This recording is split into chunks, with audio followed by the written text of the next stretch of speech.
Hello दोस्तों, तो स्वागत है आपका मेरे यूट्यूब चैनल पे कुमार कॉन्सेप्ट पे, जिसपे हम लोग भारत के भूगोल के अंतर्गत अफवाह तंत्र को पढ़ रहे थे। अफवाह तंत्र के अंतर्गत हम लोग सिंधु नदी अफवाह तंत्र को पढ़ा था, जो कि हिमालय नदी अफवाह तंत्र में आता है। और आज हम बात करेंगे गंगा नदी तंत्र के बारे में, क्योंकि ये नदी भारत के लिए सांस्कृतिक दृष्टि से भी बहुत महत्वपूर्ण है और हिंदू मान्यताओं के अनुसार भी ये बहुत महत्वपूर्ण नदी है। तो इसके बारे में हम कुछ जानकारी क्या, इसके लिए जो एग्जाम में क्वेश्चन पूछे जाते हैं, इससे जुड़े सारी चीज़ों को हम लोग डिस्कस करेंगे। और भारत में गंगा माँ का दर्जा दिया गया है, गंगा नदी को। वैसे नदियाँ तो हमारे लिए सभी इम्पॉर्टेंट है, लेकिन कुछ तो सांस्कृतिक और पारंपरिक दृष्टिकोण से देखा जाए और हमारी मान्यताओं के दृष्टिकोण से इसको देखा जाए तो भारत में गंगा को माँ की दृष्टि से देखा जाता है। तो आइए हम लोग बात करते हैं गंगा नदी के बारे में। हिंदू मान्यता के अनुसार यह भारत की सबसे पवित्र नदी है। कौन? गंगा। गंगा का उद्गम उत्तराखंड के उत्तरकाशी जिले में गोमुख के निकट से गंगोत्री हिमनद से हुआ है। ठीक, यहाँ यह भागीरथी के नाम से जानी जाती है। इस प्रदेश में बहने वाली अलकनंदा एक पूर्ववर्ती नदी है। देखिए, अलकनंदा एक पूर्ववर्ती नदी है जो हिमालय को काटकर सक्रियगाज का निर्माण करती है। देवप्रयाग में भागीरथी प्लस अलकनंदा से मिलती है। भागीरथी और अलकनंदा यहाँ पे मिल जाती है देवप्रयाग में। ये देवप्रयाग है, ठीक, गंगा का निर्माण करती है। ठीक, और इसको आप देख लीजिए, इस मैप को फिर मैं गंगा कहाँ से निकलती है उसका एक अलग मैप बनाऊंगा अभी यहीं पे। कैसे कैसे कौन से दो नदियों से मिलके बनती है, वो दो नदियाँ कहाँ से निकलती हैं, फिर कहाँ पे वो गंगा बनती है, उसका मैप भी बनाऊंगा। एक ऑल ओवर मैप में ये बना दिया हूँ कि इसके दाएं तट की नदी सहायक नदी और इसके बाएं तट की नदी जो सहायक नदी है उसको मैं यहाँ पे दर्शाया हुआ हूँ। ठीक, अगर यही भागीरथी अलकनंदा जो दोनों नदियां मिल जाती हैं देवप्रयाग में, तो वहीं से ये गंगा नाम से जानी जाती है। ठीक, अलकनंदा का उद्गम जो सतोपथ हिमनद से है। ठीक है, हरिद्वार के निकट गंगा पहाड़ को छोड़ के मैदान में प्रवेश करती है। हरिद्वार को छोड़ के वहां से जब हरिद्वार के निकट पहाड़ को छोड़ के मैदान में प्रवेश कौन करती है? गंगा नदी। अब देवप्रयाग में भागीरथी और अलकनंदा मिलकर क्या करती हैं? गंगा का निर्माण करती है। रुद्रप्रयाग में मंदाकिनी और अलकनंदा, कर्णप्रयाग में पिंडारा प्लस अलकनंदा मिलती है। अब विष्णु प्रयाग जहाँ पे जोशीमठ है जिसे कहते हैं, जहाँ से धौली गंगा और अलकनंदा, ठीक, विष्णु प्रयाग में। और गंगा की टोटल लंबाई, गंगा की कुल दूरी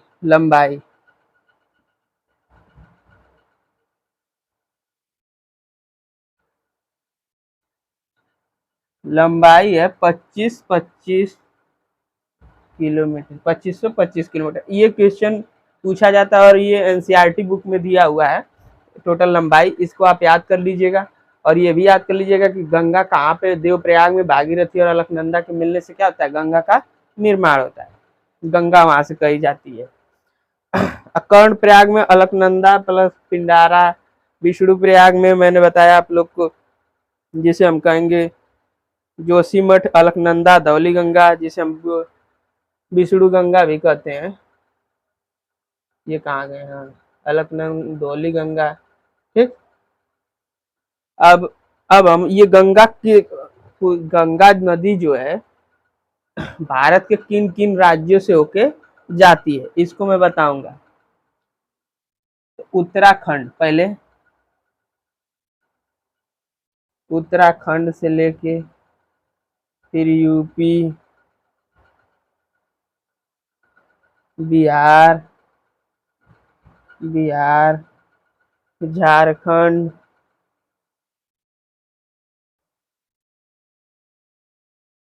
पश्चिम बंगाल। तो देखिए, ये उत्तराखंड, फिर यूपी, फिर बिहार, फिर झारखंड, पश्चिम बंगाल से होते हुए बांग्लादेश में ये कौन सी नदी जाती है? गंगा नदी जाती है। तो इसका हमें क्रम आपको मैं बताऊंगा यहाँ पे। तब तक के लिए ये मिटा रहा हूँ, आप लोग यहाँ पे समझिएगा।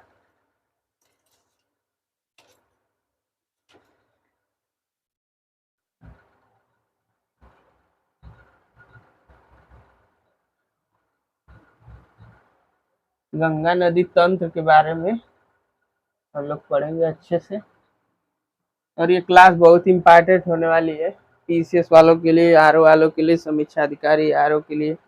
पश्चिम बंगाल में फरक्का के निकट पश्चिम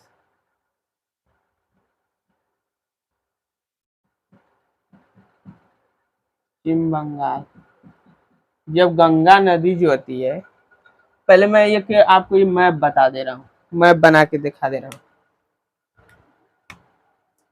यहाँ पे माना दर्रा, ठीक, यहाँ पे नीति दर्रा, यहाँ से ऐसे दो निकली, ठीक, फिर ऐसे अलकनंदा, अलकनंदा, ठीक, देख रहे हैं आप। फिर यहाँ कर्णप्रयाग में, ये कर्णप्रयाग है, कर्णप्रयाग, फिर यहाँ मंदाकिनी,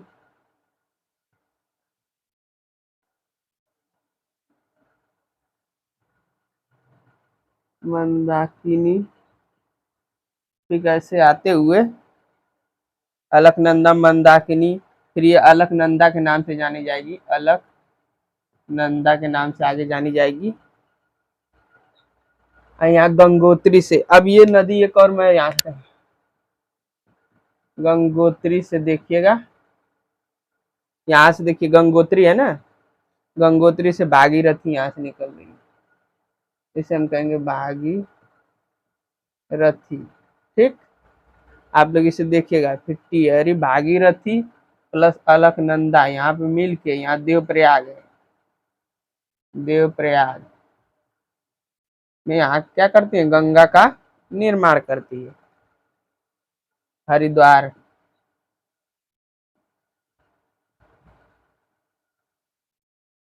ठीक, ये आप लोग समझिएगा, माना दर्रा, नीति दर्रा, अलकनंदा, फिर कर्णप्रयाग, फिर इधर मंदाकिनी इधर से आती है, फिर आगे अलकनंदा के नाम से जानी जाती है।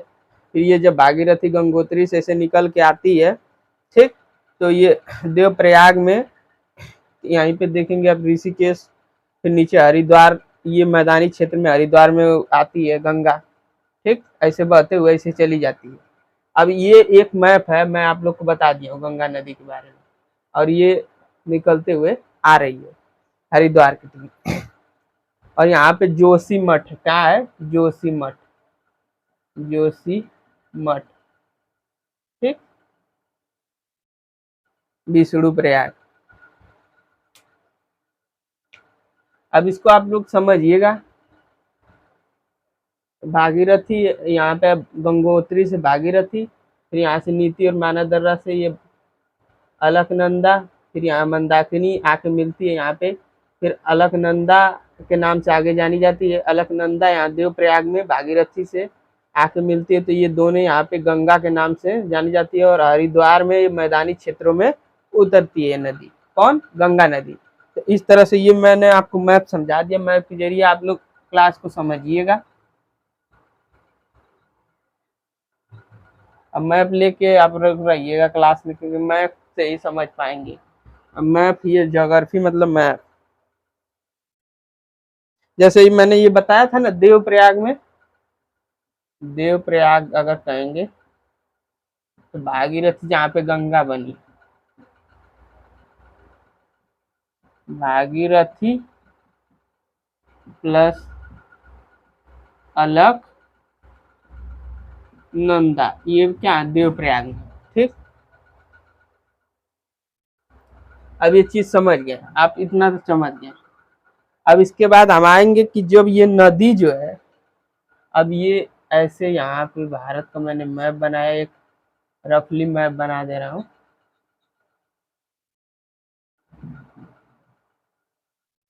आप लोग को दिक्कत ना हो इसलिए मैं,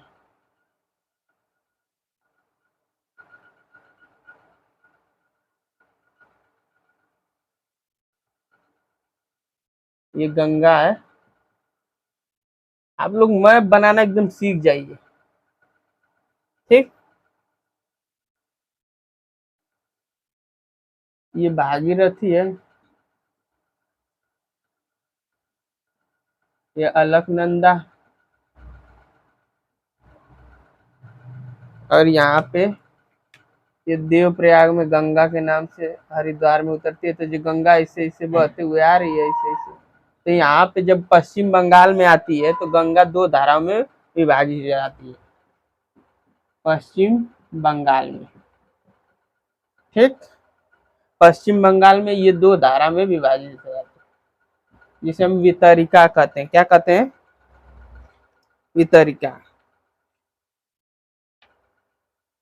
वितरिका। पश्चिम बंगाल में एक हुगली और एक भागीरथी।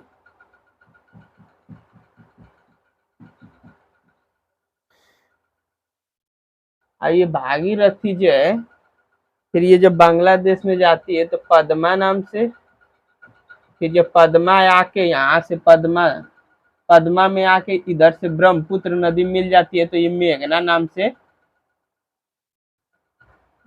बंगाल की खाड़ी में गिरती है। और विश्व सबसे बड़ा डेल्टा यहाँ पे बनता है, गंगा और ब्रह्मपुत्र का डेल्टा। वो जो मैं ब्रह्मपुत्र नदी तंत्र बताऊंगा तो उस क्लास में आपको सीरियस बता दूंगा, मतलब उसको समझा दूंगा। तो ये पद्मा नदी है, फिर इसे पद्मा में आके ब्रह्मपुत्र जब मिल जाएगी, ब्रह्मपुत्र, तो ये मेघना नाम से आगे गिरती है बांग्लादेश में, बांग्लादेश में से होके पश्चिम बंगाल की खाड़ी में, ठीक। ये चीजें हैं। अब ये हुगली जो है, हुगली इधर यहाँ आ जाती है। अब वितरिका क्या होती है? वितरिका मतलब दो वितरिकाओं में डिवाइड हो जाती है, बट जाती है। तो वितरिका जब मुख्य नदी से निकलने वाली छोटी नदी उसमें पुनः नहीं मिलती है, उसमें पुनः नहीं मिलती है। अब जैसे कोई, ये गंगा नदी है, इससे मुख्य नदी है, इससे दो नदी है, यहाँ से हुगली आ गई और ये आ गई भागीरथी, जो गंगा ही है भागीरथी। यहाँ पे भागीरथी आप देखें कि जब निकली है तो भागीरथी और अलकनंदा मिलके गंगा का निर्माण किए। जब यहाँ से बटेगी तो हुगली में, पश्चिम बंगाल में, ये जब आएगी इधर भागीरथी, भागीरथी फिर पद्मा के नाम से जानी जाएगी। पद्मा में जब आके ये मिलती है ब्रह्मपुत्र, तो मेघना नाम से ये गिरती है बंगाल की खाड़ी में। तो यहाँ पे दो वितरिकाएं हैं, एक हुगली है, एक भागीरथी, फिर पद्मा, फिर मेघना नाम से जानी जाती है आगे। तो इस तरह आप लोग समझ जाएंगे इस क्लास में। चलिए, इतना तो आप समझ गए। अब कोई भी नदी जिसे बह रही है तो उसके दाएं तट की नदी, बाएं तट की नदी, कौन सी नदी क्या है, इसको समझना यहाँ पे बहुत जरूरी है। तो यहाँ पे हम लोग गंगा के बारे में पढ़े थे। तो दो नदी है, भागीरथी है, अलकनंदा ये है, फिर ये गंगा हो गई है, ठीक। तो ये किसी भी नदी जिस दिशा में बह रही है उधर मुख करके आप खड़ा हो जाइए, तो ये बायां तट हो जाएगा, ये दायां। तो ये बायां तट है, बायां, और ये दायां। तो इसमें सबसे बाएं तट की सहायक नदी और दाएं तट की सहायक नदी। तो हम किसी भी नदी को पढ़ेंगे तो इससे पहले हम दाएं ओर से मिलने वाली, जैसे गंगा में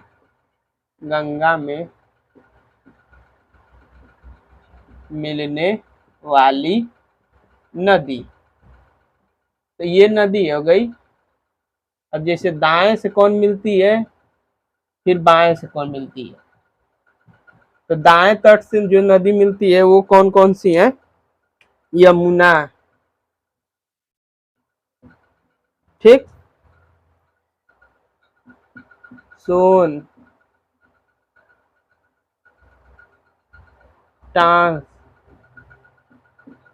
अब बाएं तट से कौन कौन सी नदी मिलती है, इसको मैं समझा दे रहा हूँ। रामगंगा, गोमती, घाघरा, गंडक, रामगंगा, गोमती,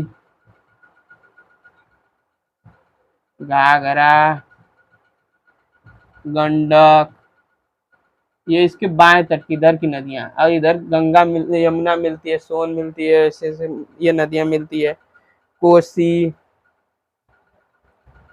ठीक, महानंदा,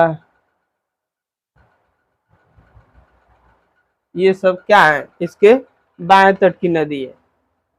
अब हम बात करेंगे रामगंगा के बारे में। ये जो बाएं तट में रामगंगा नदी आके इधर से मिलती है, फिर यहाँ पे फुल्लर झील से गोमती आके मिलती है, फिर घाघरा है, गंडक है, फिर यहाँ कोसी आके मिलती है। ठीक,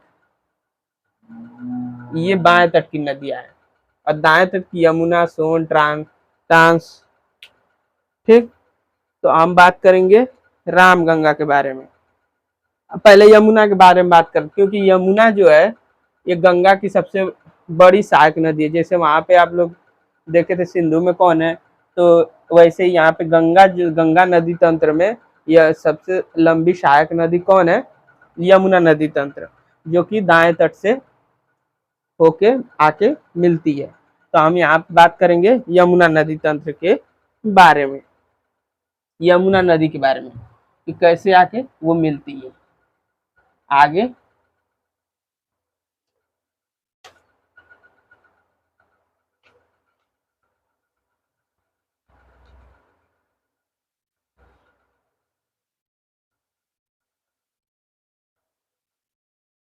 देखिए, यमुना नदी, अब यमुना नदी, अब इसका एक मैप बना दे रहा हूं, आप लोग यहाँ से समझ जाएंगे।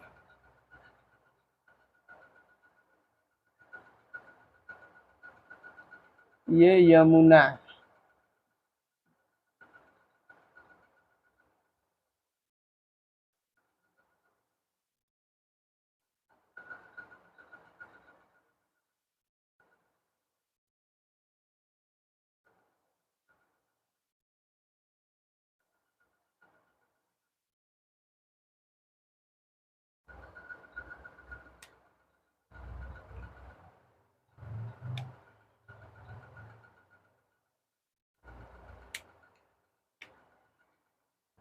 यमुना ये इसे बहती हुई जा रही है। तो ये नदी हो गई चंबल,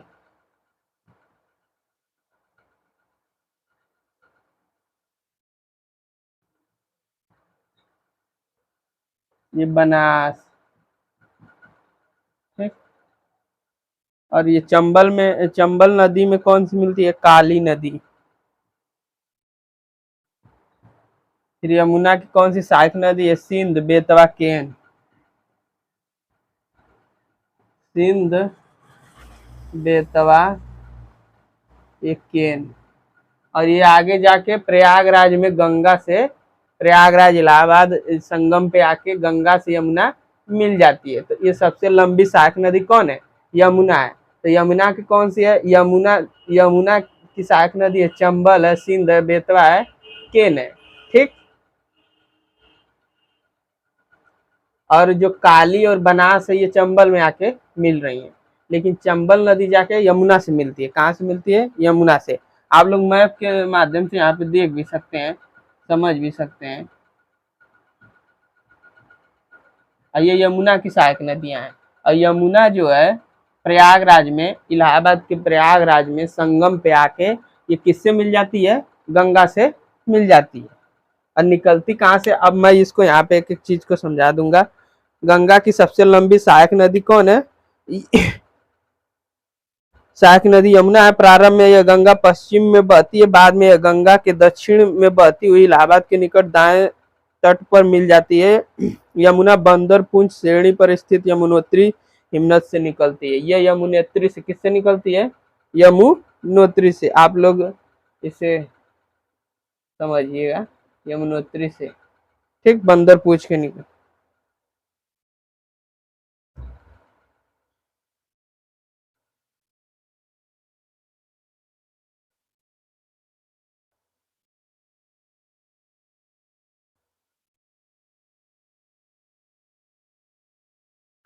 चंबल, सिंध, बेतवा, ये सब इसकी क्या है, सहायक नदी है। चंबल, सिंध, बेतवा, केन। ठीक, ये किसकी सहायक नदी है, यमुना की सहायक नदी है, यमुना की। ठीक,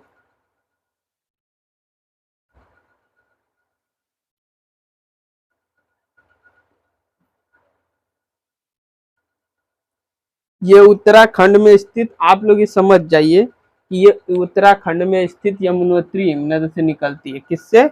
यमुनोत्री हिमनद से। यमुनोत्री हिमनद,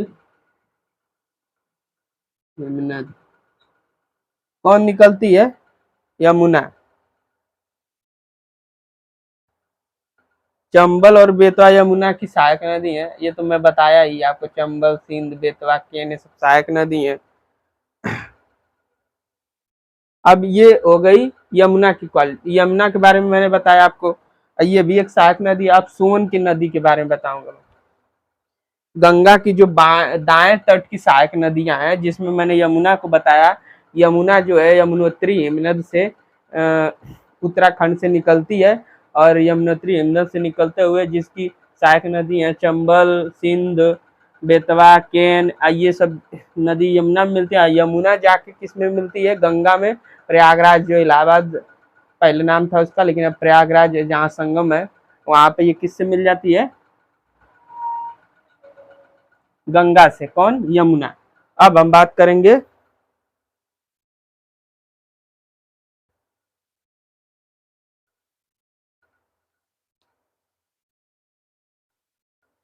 सोन नदी। ये चंबल और बेतवा यमुना की प्रमुख सहायक नदियां हैं। अब यहाँ पे जैसे हम इसकी भी एक दो सहायक नदियां उसके बारे में बात कर लेता हूँ।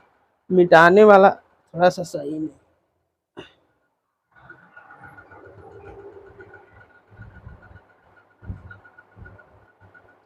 यमुना जो नदी है उसकी जो दो सहायक और जो सहायक नदियां मैं बताया था, तो यमुना जब गंगा में मिल जाती है तो यमुना की भी सहायक नदी है, जिसे हम बेतवा, चंबल और बेतवा कहते हैं। ये जाना पावा पहाड़ी से निकलती है, एमपी से, मध्य प्रदेश से, और इटावा और हमीरपुर के निकट जाके किससे मिल जाती है? यमुना से मिल जाती है, चंबल और बेतवा ये। लेकिन ये यमुना की सहायक नदियां, तो यमुना की मैंने बता दिया सहायक नदी, और जो बताया हूँ उसको आप लोग याद कर लीजिएगा। जैसे सिंध, बेतवा, केन, ये सब क्या है? ये यमुना की सहायक नदियां हैं। तो इसको मैं मिटा रहा हूँ। अब लेकिन अब आ जाइए गंगा की सहायक नदियां। अब सोन नदी, सोन नदी जो है ये इसके दाएं तट की नदी है। सोन नदी जो है अमरकंटक, मध्य प्रदेश के अमरकंटक चोटी से निकलती है, और ये पटना के समीप जाके किससे मिल जाती है? गंगा से मिल जाती है। कौन? सोन नदी। ये अमरकंटक की चोटी से निकलती है। कौन? ये सोन नदी, एमपी। स्वर्ण नदी से इसलिए भी कहा जाता है, इसके बालू के रेत में सोने का वो कुछ सोने जैसा ऐसा पाया जाता है, और गंगा से मिल जाती है। कहाँ पे? पटना के समीप। रामगंगा जो है, रामगंगा नदी है। अब ये दाएं तट की नदी होगी, अब ये बाएं तट की नदी है। तो यहाँ पे रामगंगा नदी है, रामगंगा। ठीक। रामगंगा गढ़वाल पहाड़ी, जो नैनीताल उत्तराखंड में, ठीक, यूपी या वहीं से निकलती है, उत्तराखंड में गढ़वाल पहाड़ी से, और यूपी के कन्नौज से में गंगा में आके मिल जाते हैं। यूपी के कन्नौज डिस्ट्रिक्ट है, कन्नौज डिस्ट्रिक्ट में ये किससे आके मिलती है? रामगंगा गंगा से मिल जाती है। ये बाएं तट की नदी है, तो ये इसकी सहायक नदी है। और गंडक नदी जो है, अब गंडक नदी की बात है, ये नेपाल है, इधर नेपाल हिमालय, नेपाल में हिमालय में, जो जिसे हम ग्रेट हिमालय कहेंगे, हिमालय कहेंगे। कौन सी नदी मैंने बताया आपको? गंडक नदी। गंडक नदी के बारे में मैंने आप लोग को भी यहाँ पे बता रहा हूँ कि गंडक नदी जो धौलागिरी और माउंट एवरेस्ट के बीच से निकलती है, और पटना के समीप जाके बिहार में पटना के समीप जाके भागलपुर में ये गंगा से कौन मिल जाती है? गंडक नदी। बिहार में एक सोनपुर में ये जाके किससे मिल जाती है?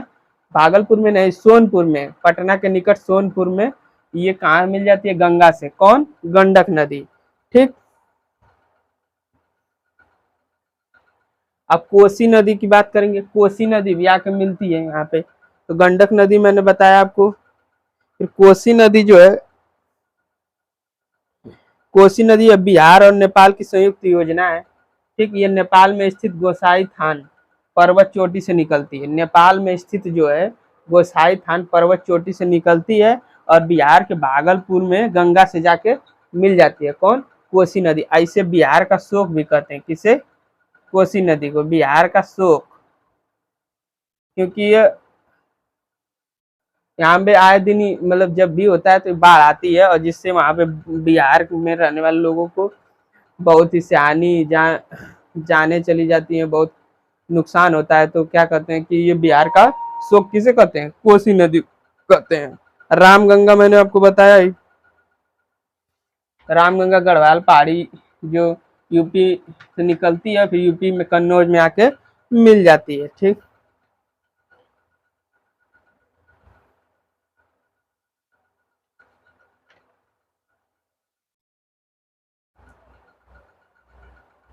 सोन नदी भी बताया मैंने, सोन नदी अमरकंटक पहाड़ी से जो निकलती है।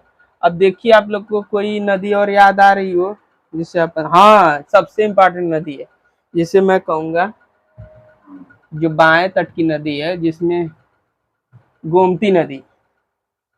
ठीक, गोमती नदी।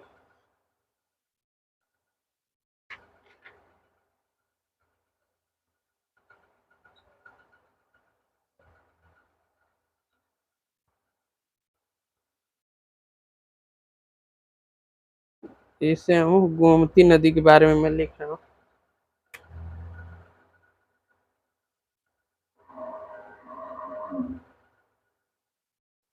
अब ये गोमती नदी जो है, यह पीलीभीत जिले से निकलती है। यह फुल्लर नामक झील से, फुल्लर जिसे हम कहेंगे फुल्लर, गंगा की एकमात्र ऐसी बड़ी सहायक नदी है जिसका उद्गम क्षेत्र स्थलीय है। गंगा की एकमात्र ऐसी बड़ी सहायक नदी है जिसका उद्गम क्षेत्र क्या है? स्थलीय है। और ये पीलीभीत में फुल्लर फुल्लर झील से निकलती है।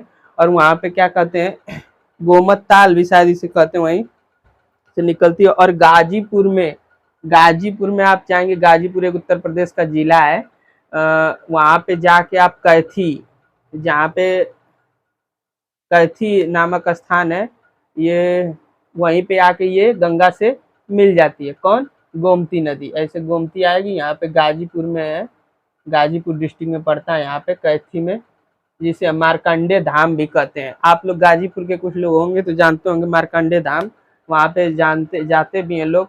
तो वहीं पे आके क्या कहती है, गंगा से मिल जाती है। और रामगंगा बताया मैंने आप लोग को। अब घाघरा नदी, जो घाघरा नदी नेपाल और तिब्बत की सीमा पर स्थित है। अब ये गोमती नदी भी हो गया, ये फुलर झील से निकलती है। किससे? फुलर झील से। कौन? पीलीभीत के गोमती नदी। और गाजीपुर में आके, उत्तर प्रदेश के गाजीपुर डिस्ट्रिक्ट में कैथी में, जिसे हम वहाँ पे मार्कंडे धाम है, वहीं पे आके यह गंगा से मिल जाती है, गोमती नदी। और एकमात्र ऐसी नदी जो स्थलीय, पर्वत भाग से नहीं, स्थलीय भाग से, झील से निकलती है। ठीक, और ये अब एक हम नदी के बारे में बात करेंगे यहाँ पे, जिसे हम घाघरा नदी कहते हैं। ये भी सहायक नदी है, घाघरा नदी। घाघरा नदी के बारे में बात करेंगे। नेपाल और तिब्बत की सीमा पर स्थित हिमनद से, और बिहार के छपरा जिले में ये जाके किससे मिल जाती है? गंगा नदी से मिल जाती है।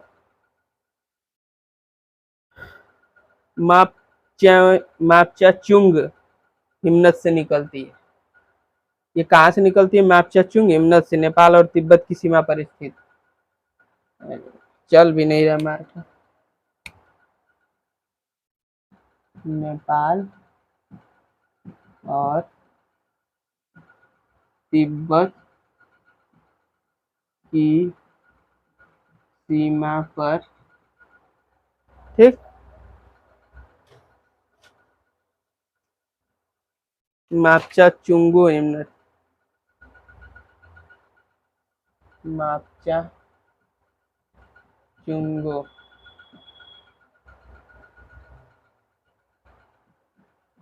हिमनद से निकलती है। ठीक,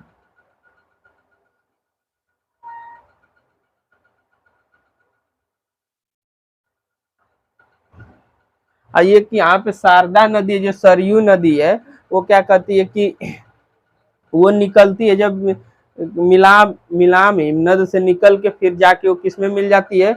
ये नदी आपकी घाघरा में मिल जाती है। और घाघरा नदी जो है छपरा में गंगा में आके मिल जाती है। ये जो घाघरा नदी है ये जब छपरा पहुंचती है, बिहार के छपरा में गंगा में आके मिल जाती है। तो ये मिल जाती है, तो इस तरह से ये क्या हुआ, ये सब बाएं तट की नदियां हैं। और दाएं तट की नदियां, अब दाएं तट की नदियां में यमुना नदी, शोक नदी, टांस, जो मैंने आपको बताया ये दाएं तट की नदियां हैं, सहायक नदियां। फिर यमुना की सहायक नदियां सिंध, केन, बेतवा, जो मैं बताया आपको। अब यमुना के बाद अब उधर की नदियां जैसे रामगंगा, ये गोमती, सोन नदी, ये तो इधर की है। सोन दाएं तट की नदी है। और बाएं तट की नदी है कोशी है, घाघरा है, ये गोमती है, ऐसे ये नदियां मैंने बताया। फिर अब इस तरह से ये नदी तंत्र हम लोग पढ़ चुके हैं, गंगा नदी तंत्र।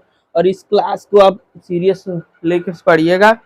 और गंगा नदी तंत्र के बारे में मैंने बताया आपको कि संत भागीरथी, अलकनंदा 2 है। अब एक ऐसे मैं बना दे रहा हूँ। यहाँ पे गंगा है, रामगंगा में आके रामगंगा का देवप्रयाग में जब आके मिलती है ये भागीरथी और अलकनंदा। ये भागीरथी और ये अलकनंदा दो आके देवप्रयाग में तो गंगा का निर्माण करते हैं। हरिद्वार में मैदानी क्षेत्र में आके जाती है। फिर यहाँ पे पश्चिम बंगाल से ये दो धाराओं में, वितरकाओं में बट जाती है, जिसे हम एक क्या कहते हैं, उगली कहते हैं। फिर इसको भागीरथी, फिर ये पद्मा नाम से जानी जाती है। पद्मा फिर जब आके यहाँ से इधर ब्रह्मपुत्र जब मिलती है पद्मा में, तो ये मेघना नाम से बंगाल की खाड़ी में आके गिरती है। तो इस तरह से हम लोग गंगा नदी तंत्र को पढ़े। और इधर से यमुना आके प्रयागराज में मिल रही है। फिर सोन नदी जो है मैंने बताया कहाँ से निकलती है। फिर कोसी नदी को जो इधर से आके मिलती है, बिहार का शोक कहते हैं। ठीक, घाघरा नदी नेपाल और तिब्बत के सीमा पर स्थित मापचा चुंगो हिमनद से निकलती है और छपरा में आके, बिहार के जिला है छपरा, वहीं में गंगा से मिल जाती है। ठीक, सोन नदी को बताया। फिर इधर यमुना के जो सहायक नदियां हैं, चंबल, सिंध, केन, बेतवा, ये सारी नदियों को मैंने बताया। और टोटल लंबाई जो है 2525 किलोमीटर है। किसकी? गंगा की टोटल लंबाई 2525 किलोमीटर। 25 25 यानी 25 किलोमीटर। अब इसको हमें अगर याद करेंगे, एनसीईआरटी में 1400 कुछ दिया है। और ऐसे आप देखेंगे, और ये भारत गंगा नदी भारत प्लस बांग्लादेश दो देशों में बहती है। बांग्लादेश इसके इधर से इसका क्रम पूछेंगे तो यूपी में पहले उत्तराखंड में बहती है, फिर यूपी में, फिर बिहार में, फिर झारखंड में, फिर ये बहेगी पश्चिम बंगाल में। ठीक, इतने से बहते हुए फिर प्लस बांग्लादेश में जब आती है तो पद्मा फिर मेघना नाम से जानी जाती है, जब ब्रह्मपुत्र नदी में मिलती है। तो इस तरह से हम लोग गंगा नदी तंत्र को पढ़े। और इस क्लास को आप लोग ध्यानपूर्वक सुनिएगा, ज़्यादा से ज़्यादा बच्चों के पास शेयर करिएगा। क्लास बहुत इंपॉर्टेंट है क्योंकि इसमें सारी नदियाँ बहुत इंपॉर्टेंट थी। और अगली क्लास में मैं ब्रह्मपुत्र नदी बताऊंगा और उसकी परियोजना है। और जो परियोजना है गंगा नदी तंत्र की परियोजना, जो इस नदी पे जितने भी नदी हैं इस पे परियोजनाएं बनाई गई हैं, उसको इस क्लास में इसलिए नहीं बता रहा हूँ, क्लास लंबी हो गई है। और ब्रह्मपुत्र नदी जो बताऊंगा अगली क्लास में, उसमें गंगा नदी की परियोजना और ब्रह्मपुत्र नदी को बताते हुए उसकी परियोजनाओं को भी बता दूंगा। तब तक के लिए धन्यवाद दोस्तों। आप लोग स्वस्थ रहिए, व्यस्त रहिए। और आरओ समीक्षा अधिकारी के लिए आप लोग अपनी तैयारी को चरम सीमा पर रखें और ध्यानपूर्वक पढ़ें। और हिंदी को ज़्यादा से ज़्यादा क्वेश्चन प्रैक्टिस करें, जिससे कि 60 क्वेश्चन आने वाले हैं। तो चलिए मिलते हैं आपको अगली क्लास में। Thank you.